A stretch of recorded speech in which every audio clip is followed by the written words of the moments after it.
রাত 12:10 অভিযুক্ত প্রভাস মণ্ডলকে নিয়ে ঠিক যেখান থেকে নাবালিকার মৃতদেহ উদ্ধার হয়েছিল সেখানে এসে পৌঁছায় তদন্তকারীরা।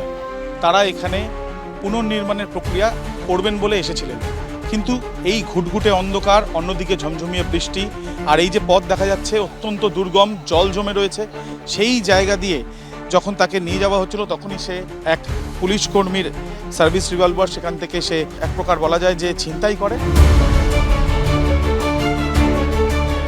ন্যারো স্পেস, চারিদিকে কাদা। গতকাল রাত্রিবেলাও বৃষ্টি পড়েছিল। রাত্রি ঠিক 1:45 নাগাদ যখন পুলিশ তাকে নিয়ে আসে তখন এখান থেকেই পুলিশের থেকে পালিয়ে যাওয়ার সে চেষ্টা করে, এবং পালিয়ে যাওয়ার আগে এক পুলিশ কর্মী সার্ভিস রিভলভার সে ছিনতাই করে এবং পুলিশকে লক্ষ্য করে গুলি চালায়। পুলিশের দাবি ঠিক এই পথ ধরেই গুলি চালাতে থাকে প্রভাস মণ্ডল। আর যখন গুলি চালায় তখন ঠিক যে জায়গায় আমরা দাঁড়িয়ে আছি পিছন থেকে তদন্তকারী আধিকারিকরা তারা ধাওয়া করে, কোনো অবস্থায় তাকে ধরা যাচ্ছিল না, ঠিক তখনই তাকে লক্ষ্য করে গুলি চালানো হয়। আর ঠিক এই জায়গাতে লুটিয়ে পড়ে প্রভাস, এবং লুটিয়ে পড়ার পর তাকে এখান থেকে উদ্ধার করা হয়।